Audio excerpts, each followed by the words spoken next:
Colbyjack.net is proud to present From the Flames by Trisha M. Wilson. The people of the fire, the Blesa, led by their queens, have ruled the island of Alfeyju and oppressed the Driva, the people of the ice, for more than 16 generations. With the Drivian King in hiding and little hope on the horizon, the Driva looked to one person to save them from the vile Blesa, the Diviana. According to legend, the divinely gifted Diviana will one day overthrow the Blesa and restore the Drivian King to his rightful throne. But with the search having lasted for more than 400 years, will the Diviana ever come to light? Willow is the slave of the Raskpil family. Bought at the age of 4, 20 years have passed since her life irrevocably changed.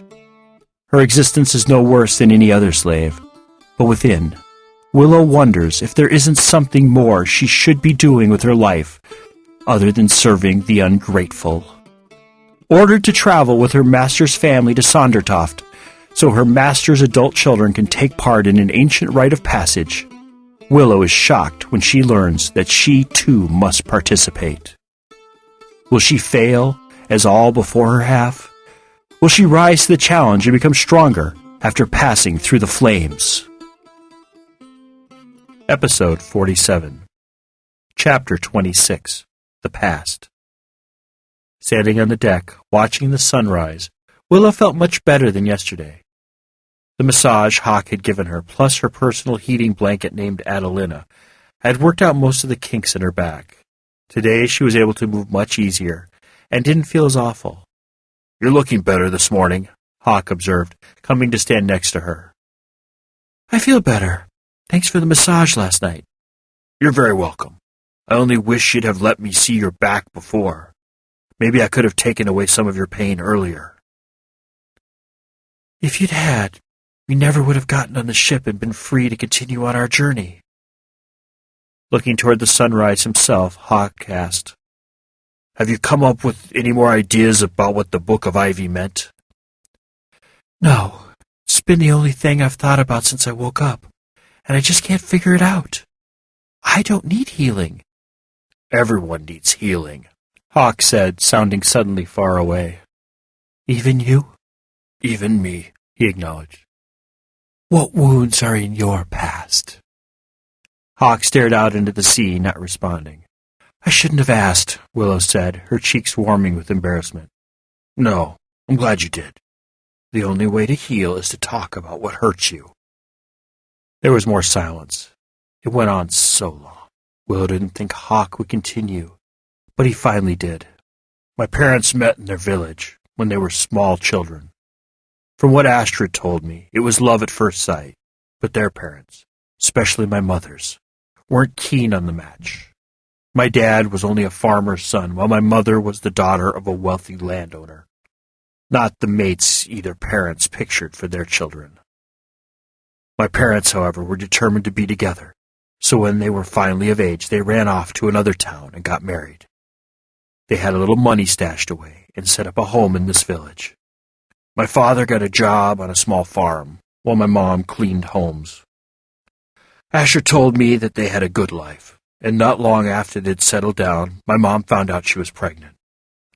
I'm told they were elated at the news, but a few months later, my dad was killed in a farming accident. My mom was grief-stricken and decided to go back to her parents, believing they would help her and me. But she was wrong. They wouldn't even let her into the house.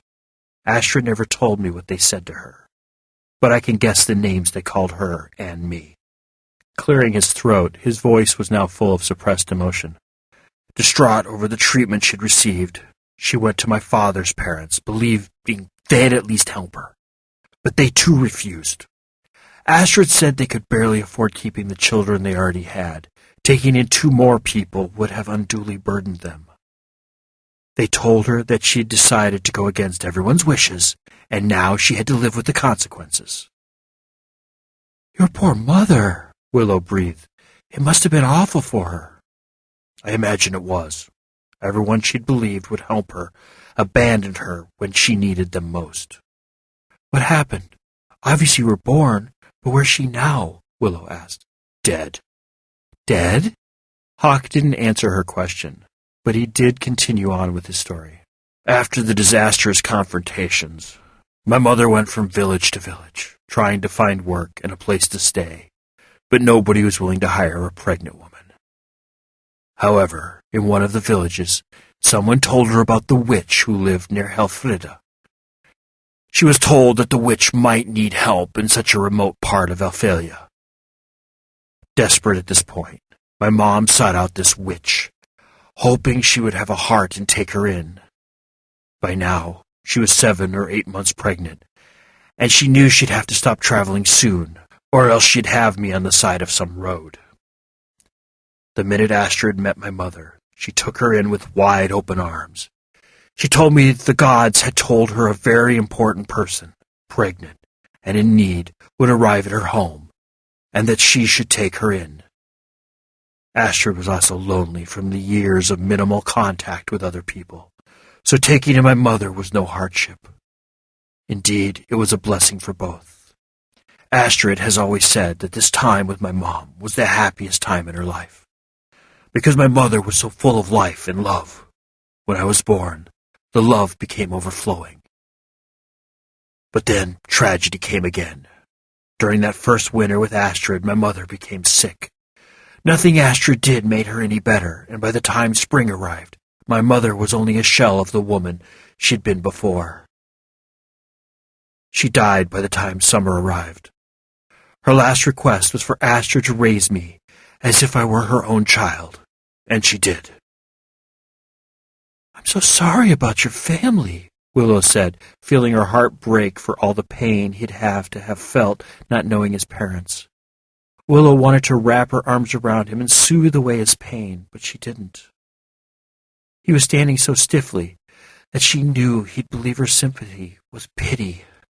"Did Astrid ever contact your grandparents and tell them about your birth and their daughter's death?" "Yes," Hawk said, his voice turning hard. "She sent a message to them. They responded that they didn't want me, and that she wouldn't get any money from them. She could do what she wanted with me. They didn't care one way or another. They just didn't want to be bothered ever again." "Did you ever go see them, once you were older?" Willow asked. "How could they be so cold-hearted toward their own flesh and blood?" "No," he said. "They didn't want me or my mother, so why should I meet them? I'm better off without them. I know that inside. But I still feel the pain of their betrayal and abandonment. I feel rage whenever I think about their horrible treatment and disregard for my mother and everything she went through.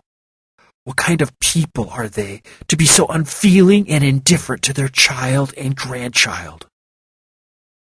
"Heartless people," Willow murmured. I've met people who were so self-centered, unforgiving, and uncaring for others, so it doesn't take too much imagination for me to know their response if I turned up on their doorstep. They'd probably call me horrible names and deny my existence, at the very least. And why should I put myself through that misery, just to know that I was right about them all along?" "Or they could embrace you and welcome you. Perhaps they made a horrible mistake all those years ago, and have been regretting it ever since," Willow suggested. "They knew where I was. If they were so sorry, why didn't they come to Astrid's home to get me, or even send a letter to at least inquire about me?" "It takes a lot of courage to admit you were wrong, and even more to seek out the person you have wronged. They might not be able to make that first step." Hawk was silent to her suggestions. "Maybe this is the pain which needs to be healed. This must be what the book was alluding to," Willow said. "No," Hawk said sharply, turning to face her fully since the beginning of their conversation. "I am nothing. I don't matter. My pains, failings, and past have no bearing on you and your quests. The Book of Ivy was meant for you, nobody else. What it showed you pertains to you and only you. You're not nothing, Willow countered, flabbergasted at his sudden passion. You are one of my best friends. How can you say you don't matter? Because I don't matter in the grand scheme of things. You must look within and search your own past for the wrongs which must be made right for you to be completely whole. But I don't have any hurts, Willow insisted. Yes, you do, he countered. From the little about your past you've shared, the first hurt which comes to my mind is your slave family. Their abandonment and maltreatment of you at Sondertoff hurt you deeply. How can you claim it didn't? I'm over it, she said, turning away. I've accepted that they didn't care for me and that I was nothing other than a slave to them. But while you grew up, you thought you were part of the family, didn't you? Maybe a little, she admitted. But I should have known better. Slaves are never part of their master's family. How did you end up with them? He asked suddenly. What? What does that matter? She responded, taking a step back from him. It matters. Willow still didn't say anything, so Hawk said, I told you about my past. Will you trust me enough to share yours? Willow was silent, trying to come to terms with what he was asking. Yes, he had freely shared his past with her, but did that mean she had to share hers? Would it make a difference in the end? Tell him, Val suggested. Your story can't be any worse than Hawk's was. It's not, Willow said to him. I've never told anyone, though. Nobody's ever been interested or cared. He does. Tell him and reveal to us the big secrets of your past.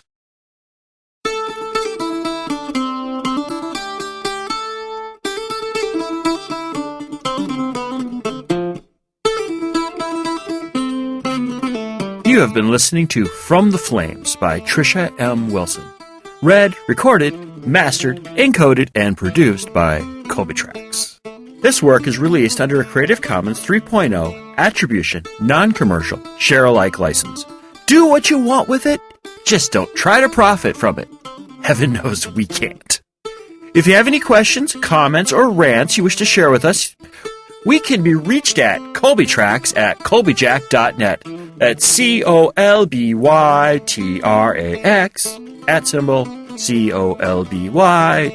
@COLBYJACK.net. Yep, I sing it too.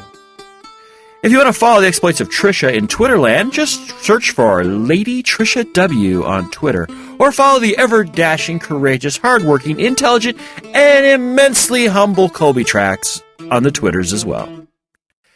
If you find that you can't, just wait to find out what will happen with Willow, the strong dude and the annoying dude. Be heartened to know that From the Flames is available from Amazon, Barnes & Noble, and Smashwords, as well as from our little shop. Didn't you know about our little shop? Why, yes, we have a little shop located at shop. That's shop.colbyjack.net. That's shop.colbyjack.net. Yeah, real original there.